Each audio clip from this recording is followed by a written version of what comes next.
Lo dejo en el uso de la palabra el señor Raúl Vargas Vega. Muy buenos días, casi ya buenas tardes.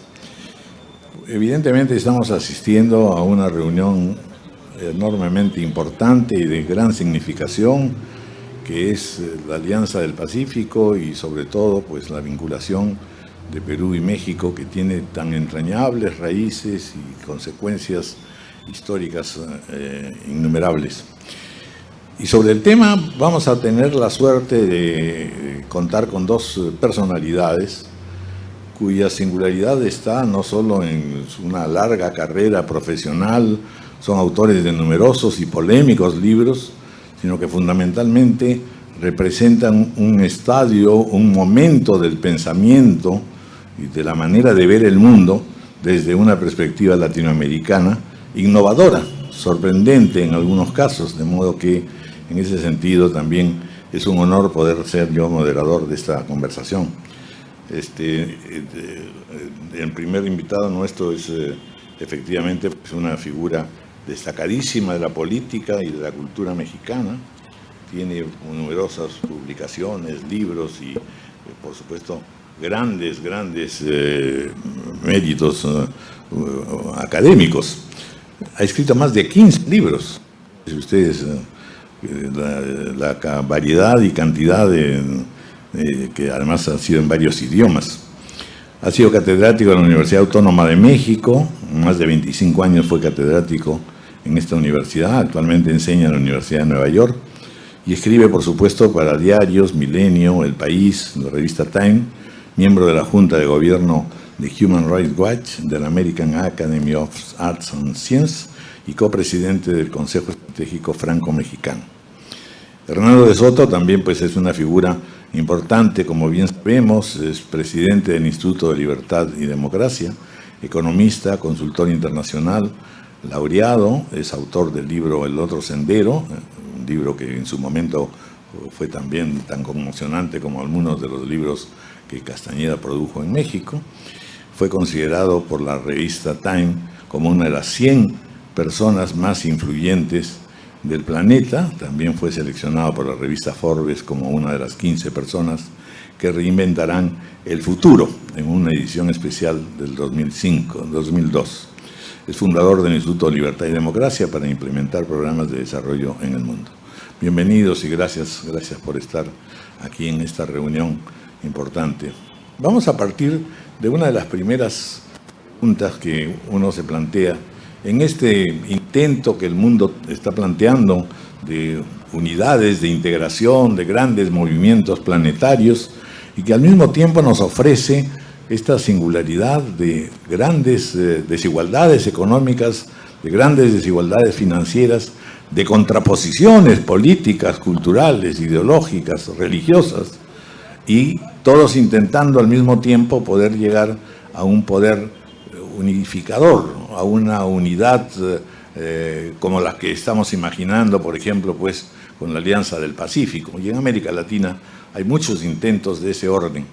Sin embargo, también, al mismo tiempo, la pregunta de todos aquellos que se inquietan y se intrigan por lograr estas federaciones y estas alianzas es por dónde se comienza y cuánto influyen otras alianzas o otras dimensiones o otras instancias en las decisiones que uno puede tomar desde un nivel nacional o microinternacional, ¿no es cierto?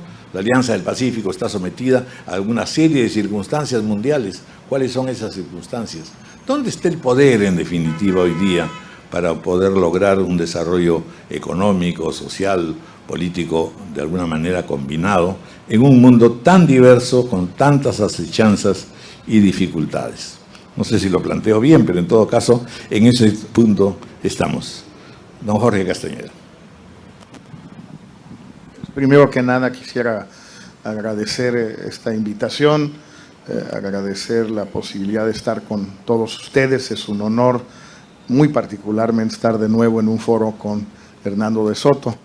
Llevamos ya algunos años haciendo esto. Muy brevemente, yo, digamos, aportaría un matiz aparte de la conversación anterior y a lo que decías. uno, sí hay punto de retorno, es decir, no hay nada en estos procesos de integración económica en ninguna región del mundo que sea irreversible. Ojalá fuera así, pero no es así. El mejor ejemplo que tenemos, porque es el más reciente simplemente, es el del Reino Unido votando por la salida de la Unión Europea. ¿Cómo se dará? ¿Cuándo se dará? ¿Qué implicaciones tendrá? Eso ya lo veremos. Lo que ya sabemos es que hubo una votación y una mayoría de los ingleses o de los reinounidenses decidieron salir. Estamos viendo algo semejante en Estados Unidos, seguramente volveremos al tema, con el NAFTA y la postura tanto de Trump como de Hillary Clinton, pero muy especialmente de Trump, pues de por lo menos una renegociación del Tratado de Libre Comercio de América del Norte y en su caso pues una salida de Estados Unidos del mismo, que obviamente no podría subsistir sin Estados Unidos, no tendría sentido. Y en el caso de la Alianza del Pacífico, aunque es por supuesto un ejercicio muy alentador, muy prometedor, con un gran potencial, vemos cosas extrañas. Yo simplemente como turista me doy cuenta, pero me parecen curiosas, ¿no? La gran línea aérea chilena, LAN, cuando decidió aliarse con otra línea aérea, no lo hizo con ninguna de la Alianza del Pacífico, sino con TAM en Brasil. Avianca, la gran línea aérea de Colombia, cuando decidió aliarse con una línea aérea cercana, lo hizo con TACA en Centroamérica, no con una chilena, peruana o mexicana. Y Aeroméxico, la gran línea mexicana, cuando decidió buscar una alianza, lo hizo con Delta, no con ninguna de las de la Alianza del Pacífico. ¿Por qué hicieron eso cada una de estas tres a su manera? Pues porque era lo que más les convenía. Si les hubiera convenido más aliarse con líneas de los 4 países de la Alianza del Pacífico, lo hubieran hecho. No lo hicieron porque no era el interés comercial más directo. Entonces, plantearía simplemente esta primera intervención muy breve. No hay cuestiones, digamos, de políticas de Estado, ¿no es cierto? Estamos hablando del sector privado que a veces puede tener mayor dinamismo, pero lo que sí sorprende en el planteamiento es que también pueden tener una mayor visión al respecto de estas posibilidades federativas. Por supuesto, y también, insisto, seguramente volveremos sobre el tema, sí hay retorno, no son procesos irreversibles. Seguramente hablaremos más del caso de Estados Unidos y también de lo que hemos estado viendo, por ejemplo, en lo que se refiere a Mercosur. Es decir, la crisis que ha provocado, primero el ingreso, en mi opinión, totalmente precipitado, ideológico, irreflexivo y absurdo de Venezuela a Mercosur, por motivo de los dos gobiernos, Brasil y Argentina, demasiado cegados por su afinidad ideológica, pues ha llevado una crisis también ahí que puede desmontarlo.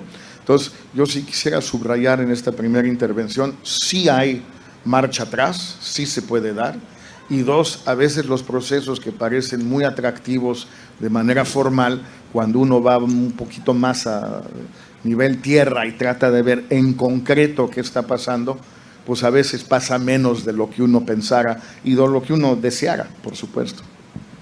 Pues Hernando de Soto es también otra mirada desafiante y varios de sus libros en ese sentido, y de la manera de ver las cosas como que se adelanta a los tiempos, provoca al comienzo unos rechazos y luego en realidad la gente empieza a darse cuenta que efectivamente las maneras de ver las cosas hoy día han cambiado de una manera rotunda, de un modo a veces controversial, pero que finalmente nos llevan a tratar de imaginar un universo tan cambiante, tan complejo y en un plazo que también es inesperado.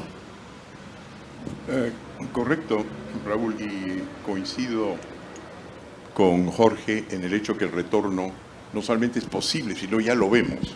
Brexit, como decía Jorge, es el hecho de que una consulta popular, un plebiscito, ni siquiera un referéndum, un plebiscito sí o no, mayoritariamente vota para retirarse de Europa. Entonces eso es lo que ya podríamos llamar la desglobalización. Y no solamente en los Estados Unidos es Trump. En el lado demócrata, Sanders es también un aislacionista, con un discurso más izquierdista, pero es americanización versus globalización. Y sin hablar de Medio Oriente, que era muy dependiente de Occidente en absolutamente todo y que ahora se está separando. Sus aliados Libia, sus aliados Irak, en su momento dado Siria, esos ya están yendo para otro lado, cosa que nos estamos efectivamente desglobalizando. Y el tema es el que tú señalabas, Raúl, que la gente se ha dado cuenta de que si bien hemos crecido entre los años 60 y el 2008 más, 2 veces más que lo que hemos crecido desde Jesucristo hasta la Segunda Guerra Mundial, lo hemos hecho con desigualdad. Y como lo señaló en su momento Marx, la gente no le gusta la desigualdad. Y esa es la tensión que tenemos de la revolución industrial. Nos gusta el crecimiento, pero cuando es demasiado desigual, la gente se rebela. Entonces la pregunta es, ¿cuánta gente puede participar en un proceso globalizador? Porque eso es el tema. Y la verdad es que los que tienen los instrumentos para hacer comercio internacional y transacciones internacionales no pasan de unos 1.500 quizás millones de personas de los 7.400 millones que somos. Es decir, si tú tratas de ver, por ejemplo, en el Perú, quién puede aprovechar de un tratado de libre comercio, y estamos hablando de compañías, ¿no? Porque tú no puedes tener responsabilidad limitada sin ser una compañía. Como persona no eres responsabilidad limitada. Tú no puedes emitir acciones como persona. Solamente lo puedes hacer si formas una compañía. Tú no puedes conseguir un crédito o un aval si no formas globalizado, porque el comercio tiene más de 10.000 años. Estamos hablando de globalizado, de poder combinar cosas interesantes como lo que hablaba Raúl Díaz-Canseco, no solamente sacar cacao, sino juntar los 110 ingredientes que son necesarios para hacer chocolate. Tú tienes que poder firmar contratos con 110 proveedores. Y en el Perú nuestro cálculo es que aproximadamente solamente el 3% de las organizaciones comerciales en el Perú pueden aprovechar de un TLC. El resto son compañías unipersonales, como ocurre también en México. Es decir, no nos hemos preocupado de darnos cuenta que la globalización es esencialmente un acto de poder vincularse legalmente para saber de quién compra uno, a quién le vende uno y saber que se van a cumplir los tratos. Y lo que nos estamos dando cuenta ahora es que todos esos tratados internacionales que hemos firmado son de una complejidad tal que los que tenemos acceso a ellos son los países europeos, los americanos del norte y una muy fina capa en todos los países en desarrollo. Y eso requiere, como también decía Raúl Díaz-Canseco, de políticas. Pero lo que yo sepa, por ejemplo, en el Congreso peruano no hay políticas, hay leyes. La política sí significa, en primer lugar, ponerse de acuerdo, como hacen los ingleses, sacan un green paper, y la idea es, todos nos ponemos de acuerdo que queremos aprovechar el mercado del TPP, de la Alianza del Pacífico, en esta forma y la otra, y cuando sale la política, entonces hay un white paper y nos hemos puesto de acuerdo, recién se legisla. Yo nunca he visto un procedimiento en el Congreso peruano. Eso reafirmaría un poco la idea que entonces solo en los países desarrollados puede haber planeación, puede haber argumentación común, coincidencias y políticas, ¿no? Y que nosotros, los subdesarrollados, estamos entonces de alguna manera condenados a soñar, y de repente pues, soñamos pues en una gran integración que nunca se va a realizar, o nos vemos limitados a no soñar, con lo cual también habría una dificultad. Pero Raúl, si me permites, el problema no solamente es una integración internacional, es una integración nacional. El artículo 2 de la Constitución peruana dice que todos somos libres de poder asociarnos para hacer las mejores combinaciones posibles, ¿no? Estamos hablando cómo se formó el Financiero, seguramente no solamente fue su familia, agarró los mejores periodistas, se asoció con Bloomberg, etc. Pero ¿qué pasa, por ejemplo, por 10 millones de los peruanos? 10 millones de peruanos que nacen en comunidades no son libres de asociarse, son parte de esa comunidad.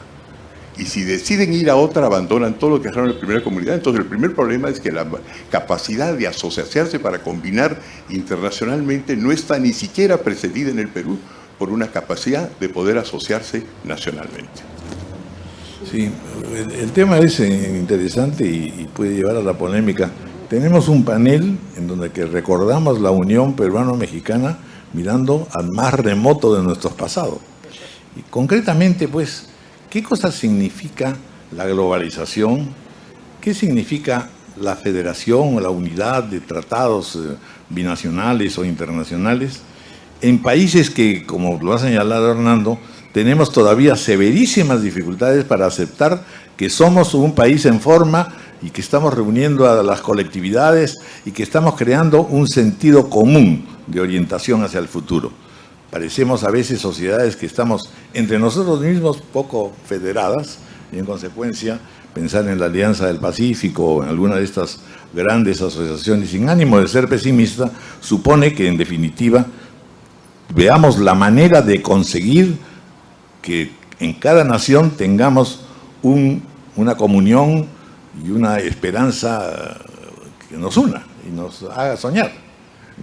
Sí, Raúl, yo quisiera volver a lo que decía Hernando sobre el tema de que no todos pueden participar en la globalización y que la desigualdad es algo que en algún momento viene a oponerse, por lo menos en la cabeza de la gente, quizás no en los números o en la teoría económica, al crecimiento.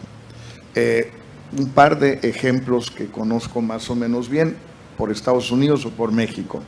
Estados Unidos, muchas de las plantas de la industria vieja en estados tan importantes políticamente como Ohio, como Michigan, como Indiana, pues las plantas industriales ahí los últimos 20 años y sobre todo los últimos 15 han ido cerrando.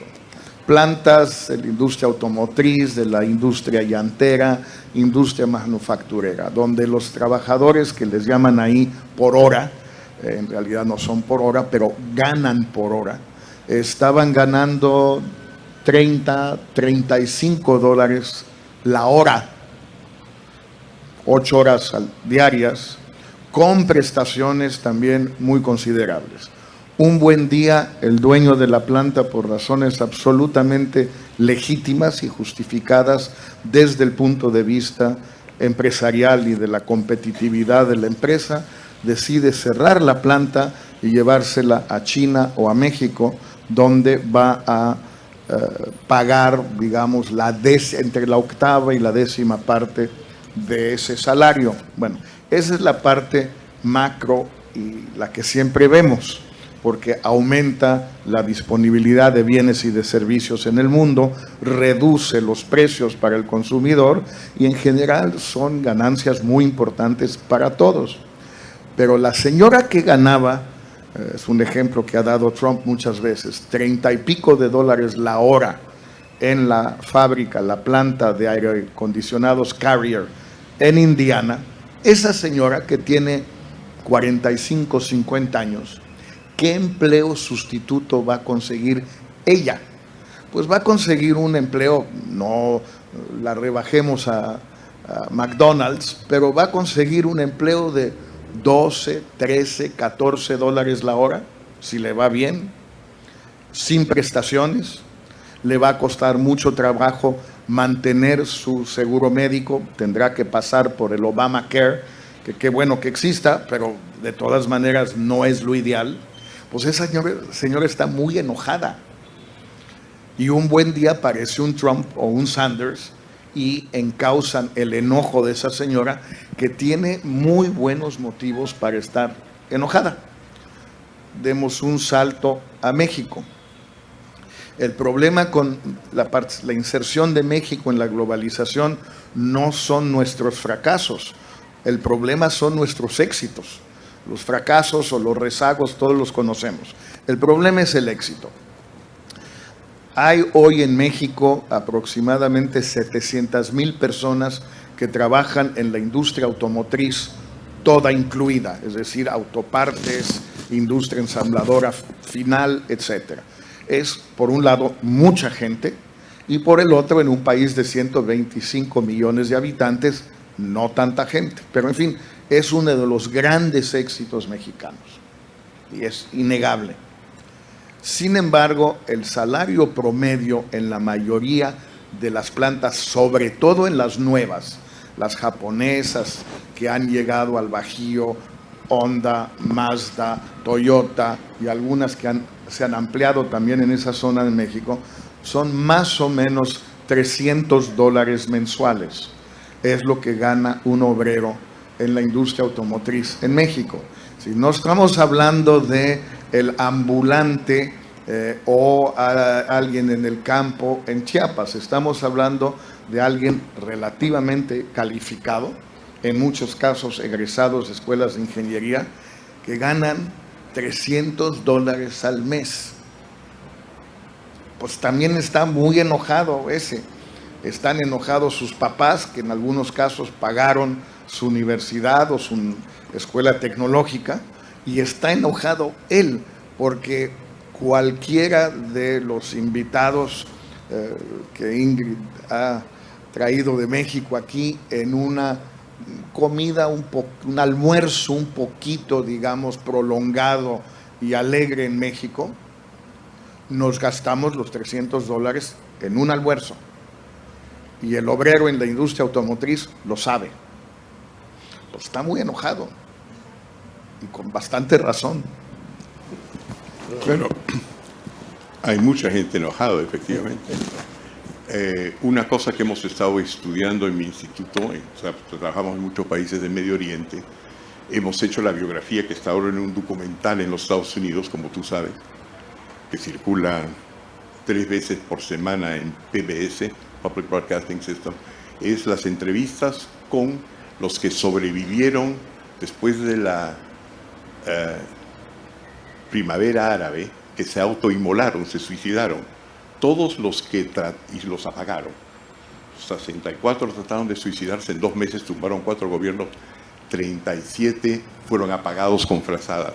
Todos eran empresarios enojados al punto de suicidarse.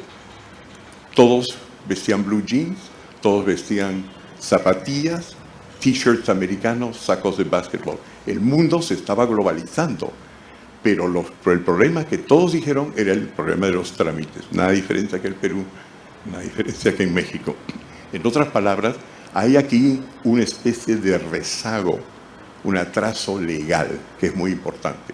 El tratado dice que sí podemos, pero adentro no podemos.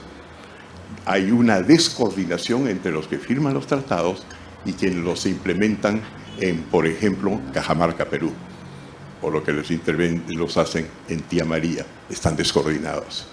Y eso es un problema interno. Como diría Tip O'Neill, el político americano, todos los problemas globales comienzan por ser locales. Entonces, hay que globalizar eso.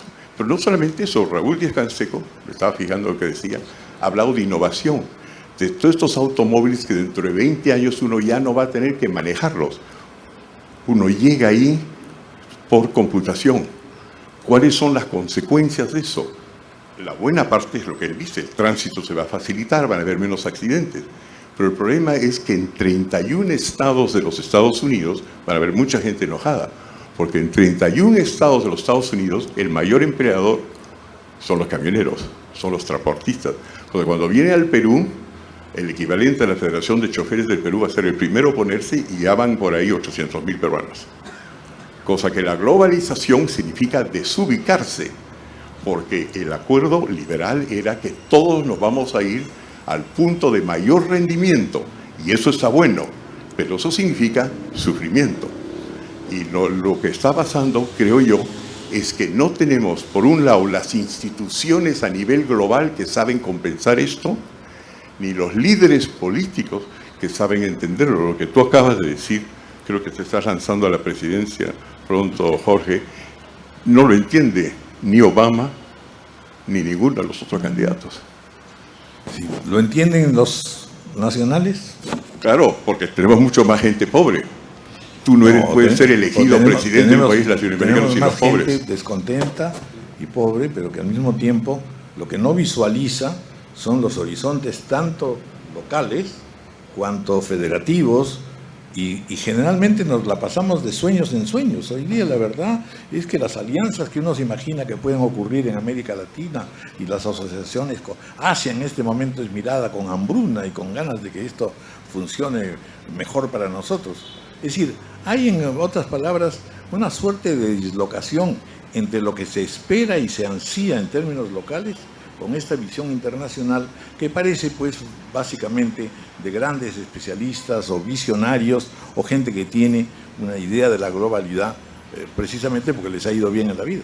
¿Me permites un minuto antes que intervenga Jorge para centrarlo en el Perú? La primera cosa que hay que saber cuando uno comienza a darle poderes a las empresas privadas para actuar es, si se trata de minería por ejemplo, quien da el poder a una compañía minera es el Estado, soberano, que decide dónde va ese yacimiento, ¿no es cierto? Eso es un derecho soberano. ¿Quién es soberano en el Perú? ¿El Estado peruano? ¿El presidente de la región de Cajamarca o la comunidad de Conga? Todavía no sabemos quién es el soberano, porque lo que sabemos es que de la cárcel un gobernador peruano puede parar un proyecto que se ha cerrado a nivel internacional. ¿Quién es propietario de la superficie? No está claro, ¿es la comunidad o son los individuos que son los que se rebelan? Y por otro lado, ¿quién tiene el derecho a financiarlo afuera utilizando ese derecho de propiedad para ir al mercado de Wall Street? Ningún peruano, solamente puede ser un americano. Yo creo que lo que estamos viendo en varios de estos casos, y ojalá esto se pueda ir corrigiendo ya con una nueva generación de líderes en América Latina y en Europa, es que los dirigentes, con algunas excepciones, nunca pensaron en cómo mitigar los efectos de la globalización que eran inevitables y previsibles. Yo recuerdo muy bien cuando se negoció el acuerdo de libre comercio entre México, Estados Unidos y Canadá, sobre todo en Estados Unidos, pero también en México. Y en Canadá, por supuesto, hubo muchas voces diciendo esto globalmente para los tres países es benéfico, pero va a haber muchos sectores afectados muy negativamente. ¿Qué hacemos, decían entonces, para proteger a esos sectores, para mitigar los efectos perversos, negativos, secundarios, pero imperativos? Pues, ¿qué hacemos? Pues hubo muchas ideas, pero faltó algo muy importante para esas ideas: la plata. No hubo nunca dinero para poner en práctica esas buenas ideas y por tanto no sucedieron, nunca se aplicaron. Y por tanto fue agudizándose este proceso. El caso del Reino Unido es muy claro. Es decir, no es una votación perfecta, pero de alguna manera son aquellas personas más perjudicadas o rezagadas o marginadas del proceso de la integración europea que votaron por salir. Y fueron los sectores más jóvenes, más globalizados, alrededor de Londres y algunas partes más, que votaron por permanecer. Pues, ¿qué estaban diciendo? Pues no nos cuidaron. Cuando ingresó el Reino Unido a la Unión Europea a mediados de los años 70, pues no nos cuidaron y entonces a lo largo del tiempo se acumuló un resentimiento contra la migración, los inmigrantes, contra la austeridad, contra la obsolescencia de ciertos sectores y finalmente se enojaron. Vuelvo al mismo tema. En México se está produciendo una reacción semejante. Hoy en México estamos viviendo un fenómeno de crecimiento de un sector electoral que por lo menos tácitamente y en ocasiones explícitamente se opone claramente al proceso de inserción global de México que viene en marcha desde hace ya casi 30 años, desde que ingresamos al GATT en 1986. Y hay muchísima gente que dice, pues la verdad, ¿qué hemos ganado con todo esto? Y en efecto, ¿por qué no nos salimos del Tratado de Libre Comercio, de la Alianza del Pacífico, de los tratados bilaterales de libre comercio que tiene México con Perú, con Colombia, con Chile? pues no hay muy buenas respuestas que darles a ese sector que yo creo que es terriblemente negativo para el país. Es algo que podría echarnos atrás muchísimos años, pero nadie tiene una muy buena respuesta, decirle no, lo que hay que hacer es ir más hacia adelante y no hacia atrás. Pues sí, pero más hacia adelante de la misma manera, la gente ya no lo compra. Es lo que le pasó a Cameron y lo que lo que ya le pasó a Jeb Bush o al establishment republicano. A ellos les tocaba, 1, ser los candidatos republicanos y 2, ganar la elección. Con cualquier otro candidato que no fuera Trump, el Partido Republicano ganaba sin grandes dificultades. No porque Obama no haya sido un buen presidente, y yo creo que lo ha sido, pero porque hay un hartazgo que es lógico. Y hay también gente muy perjudicada por las políticas de Obama o resentida por las peores razones. Bueno, pues también se cayeron, también Cameron se cayó y se puede caer la alianza mexicana, digamos, modernizadora, que está en el poder de un modo o de otro desde 1989. Puede caerse porque esa modernización ha dejado a demasiada gente fuera. Sí.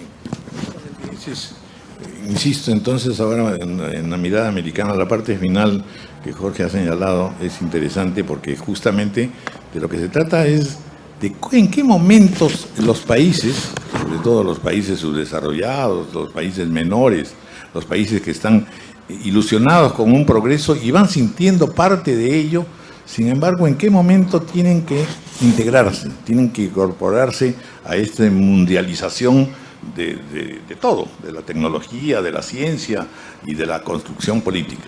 ¿En qué momento es el mejor momento, en otras palabras? Si estoy suficientemente descontento, lo que quiero es, en realidad, irme al otro extremo. Yo quiero encontrar una solución tipo, pues, socialista o maximalista, etcétera, ¿no es cierto? ¿Hay o no? Porque yo deduzco de lo que ustedes vienen señalando, que nuestras élites y nuestros países, sus dirigentes, andan como medio perdidos, en el sentido de decir, ¿en qué momento yo me lanzo a una aventura internacional o federativa? ¿Y en qué momento todavía resuelvo lo interno basándome en mis propias fuerzas? Hernando de Soto. Eso siempre ha sido así, Raúl. Si tú, me acuerdo cuando yo estaba en la universidad, uno de los libros que teníamos era una historia geográfica o cartográfica de Europa. Entonces tuve 120 años y de repente Austro-Hungría es enorme, de repente se reduce, hubo un Brexit ahí. Alemania eran 43 estados y de repente se convierte en un Brexit. Y después se rompen 2, otro Brexit. Después se reintegra, otro Brexit. En otras palabras, la gente va cambiando de pareceres nacionales. Es muy emocional como digamos, es muy emocional la sensación de nacionalidad, a diferencia, por ejemplo, de la propiedad. Si aquí viene uno de nuestros vecinos, un chileno, un boliviano, un ecuatoriano, y me dice, yo quiero comprar su casa, yo pregunto, ¿cuánto? Pero si me dice, yo quiero 1.500 metros cuadrados del territorio sur del Perú, ya entramos en sangre. La nacionalidad siempre ha sido muy sensible.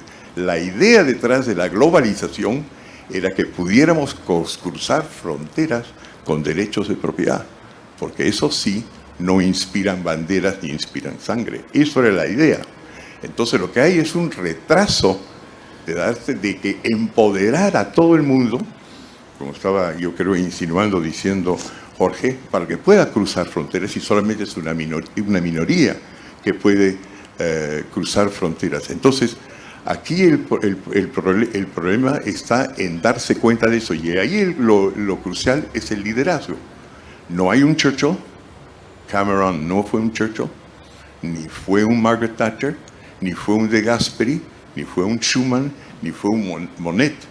Todavía no tenemos líderes, ni siquiera Obama, que están a la altura de esa integración. Lo que podemos hacer, que me parece interesante, es que el tema que estamos tocando ahora, Raúl, es el tema de que tú no puedes globalizar sin darte cuenta que hay un problema globalizador dentro de tu propio país. Cuando se firmó el Tratado de Libre Comercio con los Estados Unidos en el Perú, sacamos un programa que se llamaba el TLC Hacia Adentro, cuya idea era justamente ver las consecuencias de la globalización con los Estados Unidos, porque iba a producir desigualdad en el Perú. Entonces, todos los países latinoamericanos tenemos el mismo problema interno. Quizás nos podríamos poner de acuerdo globalmente cómo hacemos para integrarnos localmente, para que no solamente los que sabemos vestir cuello y corbata podemos ser los que viajamos. Las referencias que ha hecho Jorge Castañeda, yo quisiera ahora tratar de completarlas un poco más. Es decir, toda América Latina en realidad siempre ha estado y sigue estando muy vinculada a los Estados Unidos, pero el caso de México es particularmente especial, ¿no es cierto? Está la famosa frase, pobre México, tan cerca de Estados Unidos y tan lejos de Dios. ¿Cómo van estas posibilidades mexicanas hoy día con lo que viene ocurriendo con los Estados Unidos? ¿Cómo reaccionan? ¿Qué generan en líneas puntuales? No solo la convivencia fronteriza, sino México tiene un modelo propio o siempre está guiándose demasiado por las reacciones o las acciones en Estados Unidos, cosa que en América Latina no ha sido infrecuente. Sí, siempre hay que recordar el otro dicho, el pobre Israel, tan cerca de Dios y tan lejos de Estados Unidos, para mantener los equilibrios. Yo creo que México hoy pasa por un momento, pero que es sintomático de tendencias más profundas. El momento fue, como seguramente muchos de ustedes están enterados, la visita del candidato Donald Trump al presidente Peña Nieto, a la casa presidencial, etcétera, recibido prácticamente como jefe de Estado hace 4 o 5 días, con la idea de que irían los dos candidatos norteamericanos a México, pero resultó que la candidata Hillary Clinton declinó la invitación y por tanto nos quedamos solo con Trump. Y ha habido una indignación nacionalista o patriótica, como se le quiera llamar en México, estos últimos 5 o 6 días, que no habíamos visto en el país desde hace muchísimo tiempo. Si es que alguna vez, yo no recuerdo algo como esta vez. Claro, ahora hay cómo medirla y en otros momentos no había cómo, entonces no sabemos si realmente esto es único o simplemente es la primera vez que sucede y se puede medir. Pero de acuerdo con las encuestas, algo así como 85-90% de la gente de todo el país consideró que fue un error que haya venido Trump. Y la sensación de humillación, de golpe a la autoestima mexicana, ha sido algo muy impresionante, insisto, que no habíamos visto. Ahora, detrás de esto, ¿qué es lo que hay? Bueno, hay una cosa muy ambigua mexicana que nos cuesta mucho trabajo manejar, en parte porque nunca la no la verbalizamos. Siempre es un poco lo implícito y esto es una especie de regreso, retorno de lo sublimado, diría Freud. En México hemos vivido ya 30 años en un proceso de cada vez mayor acercamiento a Estados Unidos. Mayor número de mexicanos viven en Estados Unidos, mayor número de norteamericanos viven en México. Mayor número de mexicanos asustan a los Estados Unidos. Bueno, muchos allá sí los asustamos, es cierto, y muchos norteamericanos en México quizás asustan o se asustan los mexicanos que viven en esas comunidades, aunque en general la relación es magnífica. Cada vez más comercio, cada vez más turismo, cada vez más inversión. Todo esto ha ido funcionando, pero con rezagos, con resentimientos, con contradicciones. Y de repente brota en algo inesperado y obviamente gratuito. Era totalmente evitable esto, pero ya que sucedió, ojalá provoque una discusión, Raúl, como lo que estás tú sugiriendo. México, esa es mi opinión, México lo que debe hacer es pasar por un proceso de reflexión que nos lleve a aceptar una cierta inevitabilidad del tipo de relación estrecha que tenemos con Estados Unidos estos últimos 30 años. No hay ninguna posibilidad de diversificación, no hay ninguna posibilidad de resistencia o de construir muros del lado norteamericano, pero tampoco el lado mexicano. Nosotros en México llevamos como 200 años construyendo nuestros muros anti-norteamericanos, mucho antes de que se le ocurriera a Donald Trump. Nosotros tenemos N cantidad de muros que no pueden comprar los norteamericanos propiedades en la playa, que no pueden comprar propiedades cerca de la frontera, que los mexicanos naturalizados no pueden ser siquiera presidentes municipales o directores de una facultad de la Universidad Nacional. Hay pocos países donde existen reglamentos de este tipo. Es un poquito de locos, la verdad, si lo piensa uno. Nosotros hemos construido todos esos muros desde hace 2 siglos. No, quizás lo que tenemos que hacer ahora es utilizar lo de Trump para empezar a tener el diálogo nacional que no hemos tenido, de qué significa Estados Unidos para nosotros, sin cuentos, porque el cuento ya no funciona, o sea, la realidad ya nos ganó. Es más bien un asunto de aceptar la realidad, interiorizarla y en los márgenes quizás sí, matizarla, corregirla, reorientarla. Pues sí, ese es efectivamente un grado de realismo al que debiéramos tender todos los países. Yo quiero decirle, sobre todo a nuestro auditorio, que estamos ante 2 personalidades que no solamente pues han sacado libros y han influido grandemente en una nueva visión o nuevas maneras de ver la política. Si uno tuviera que pensarlo, eventualmente por los 2 podrían ser perfectamente candidatos presidenciales. Y la pregunta que se les haría a ambos sería: ¿cómo visualiza usted en ese contexto nacional, en este contexto internacional que hemos visto, cómo visualiza usted 2 o 3 líneas de acción política que concretamente debieran tener los países latinoamericanos, tanto México como el Perú, y sobre todo si la Alianza del Pacífico en algún modo responde a poder ayudar a estos cambios fundamentales? Hernando. Bueno, esto es una pregunta sustancial para Jorge. Jorge va a ser candidato a la presidencia de México. Eventualmente podría darse lo mismo, por otro lado. Digamos que lo mío es un poquito más especulativo. Pero aquí la parte importante es la siguiente. Lo que hemos escuchado es que los empresarios sí creen en cruzar fronteras. Cuando se trata de fronteras, lo que el político generalmente tiene es la frontera soberana, que es muy emocional. Yo creo que aquí nuestras cámaras de comercio, nuestras organizaciones empresariales tienen que liderar. Yo siempre he creído que tienen que liderar. Y eso significa tener una sensibilidad hacia no la pequeña empresa, sino a toda esa empresa que está al margen de la ley en nuestros países. Bueno, las ponemos dentro de la ley porque le decimos que tienen empresas unipersonales, pero no pueden levantar dinero, no pueden conseguir crédito, no tienen responsabilidad limitada. Es informalidad. No, lo que decimos es que son distintos, son pequeños, entonces hay que ponerlos en kindergarten. Hay que encontrar formas de tenerlo adentro. Parte de lo que pueden hacer los políticos, que es muy importante, es cambiar lo que nosotros llamamos nuestros sistemas democráticos. Yo sé que tú has estado muy metido en eso, Jorge, continuamente visitando partidos políticos para que dejen, entre otras cosas, que entren candidatos independientes. Pero el hecho es que un congresista norteamericano, por eso es que van a sobrevivir esta desglobalización, porque un congresista norteamericano es reelegido cada 2 años. En su base, todos los congresistas que conozco de California viajan de Washington a California para recoger el sentir popular y cómo se ajustan. Los nuestros no. Yo entro en la lista de Kuczynski o en la lista de Keiko si soy amigo de Keiko o de Kuczynski, no si soy popular localmente. Van a tratar de hacer coincidir las cosas.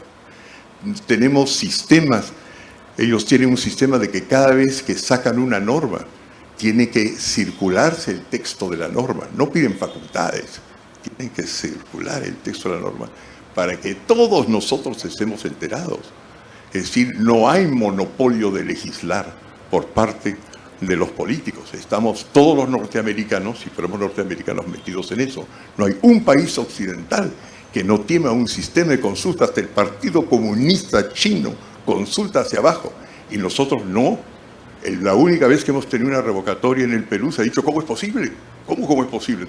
Si yo puedo despedir a mis empleados, ¿por qué no puedo despedir a mi alcalde?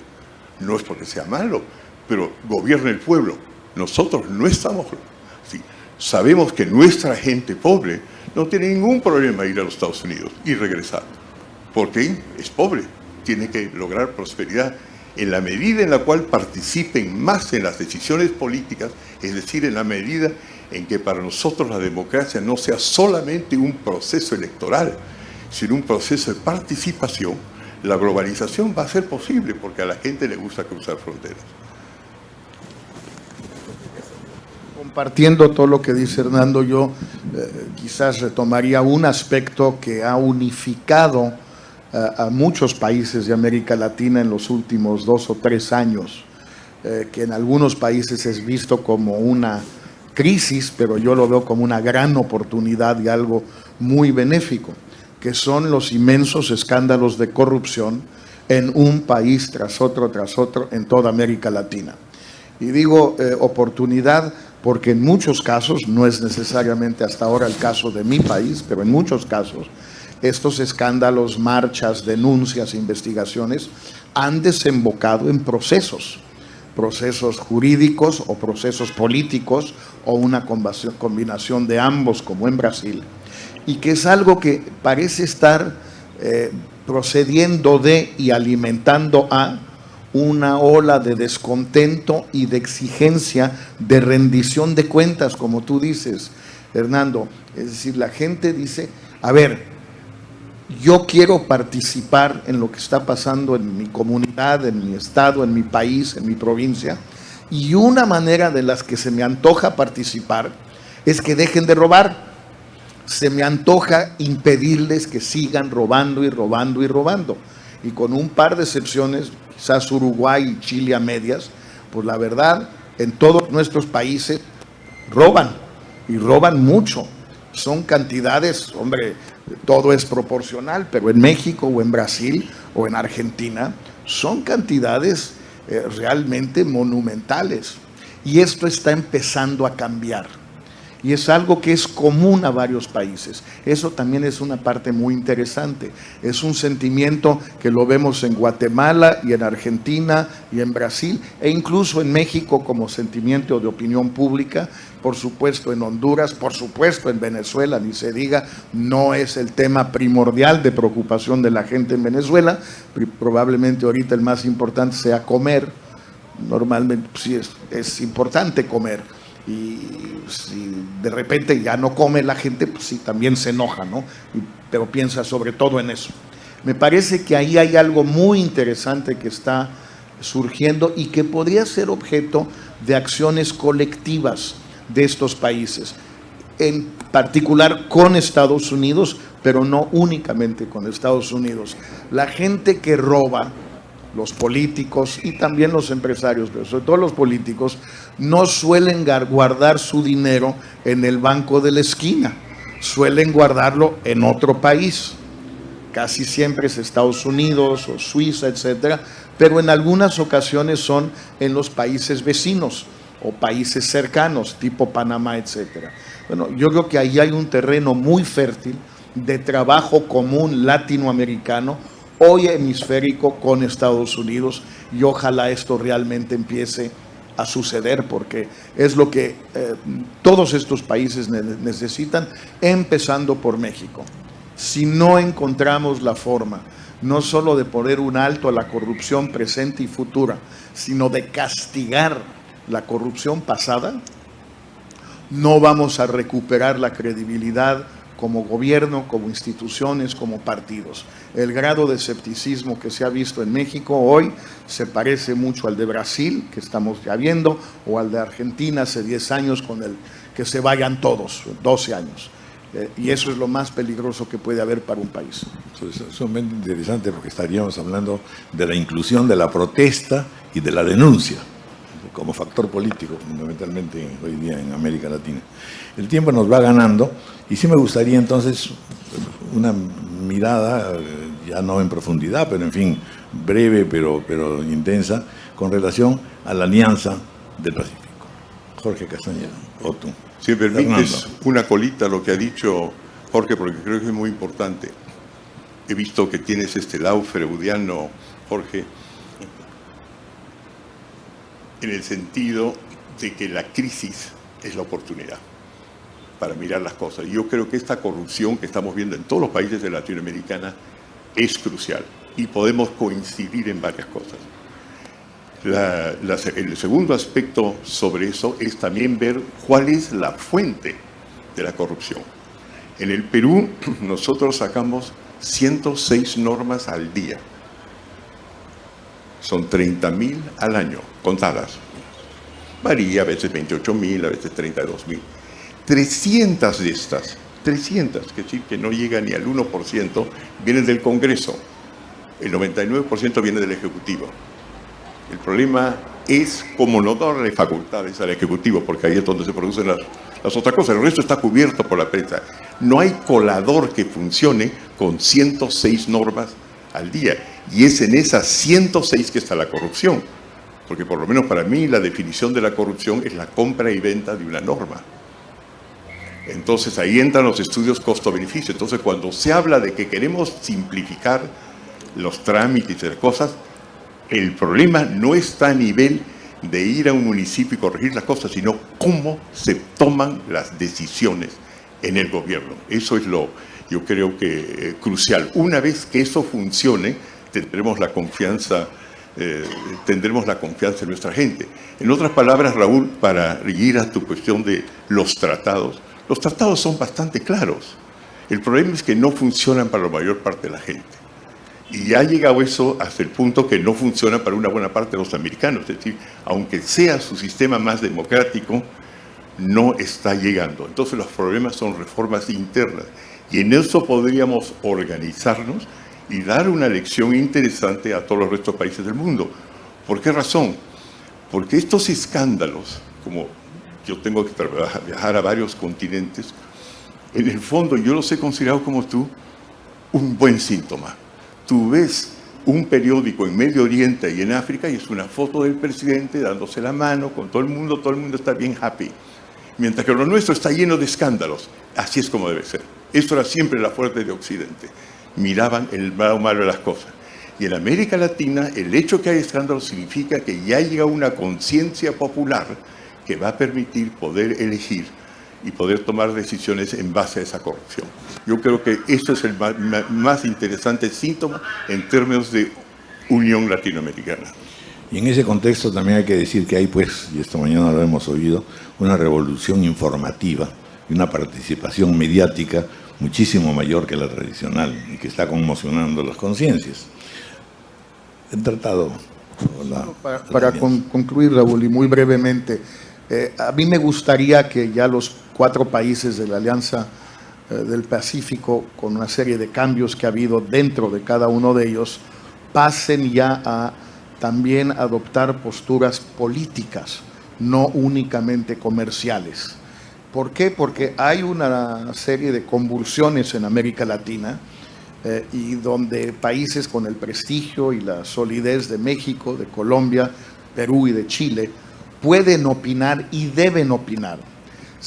Los cambios son evidentes, el cambio electoral en Perú, en México hasta cierto punto, y por supuesto en Colombia, si ya llegan a buen puerto tanto las negociaciones para poner término a la guerra, como la aprobación por referéndum el 2 de octubre de los acuerdos de paz, pues ya los presidentes Kuczynski, Santos, Peña, muy debilitado, pero cada vez más consciente de lo que sucede, y Bachelet podrían empezar ya a tomar posiciones comunes sobre los grandes temas políticos de América Latina, y principalmente uno, por supuesto, que es el tema de Venezuela.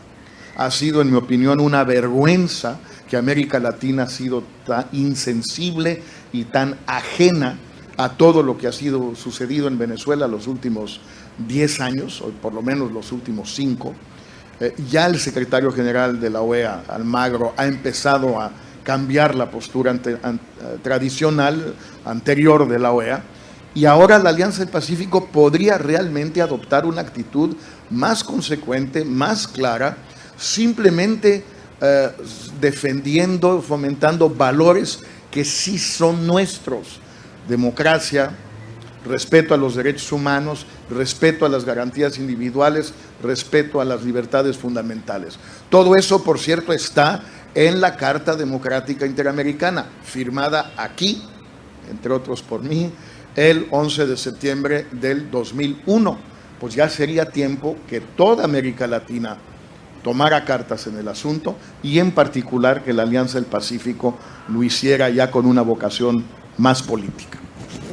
Muy bien, lamentablemente el tiempo nos ha ganado, y como es testigo del auditorio, podríamos perfectamente continuar una segunda hora en este diálogo con dos personalidades que, cuando los presenté, señalaba eso, es decir, que son personalidades que invitan a pensar y a reeditar cosas y a volverlas a revisar, y en consecuencia son pues de gran creatividad y son muy estimulantes. Muchísimas gracias sobre todo Jorge Castañeda, que está en nuestro país, y a Hernando de Soto.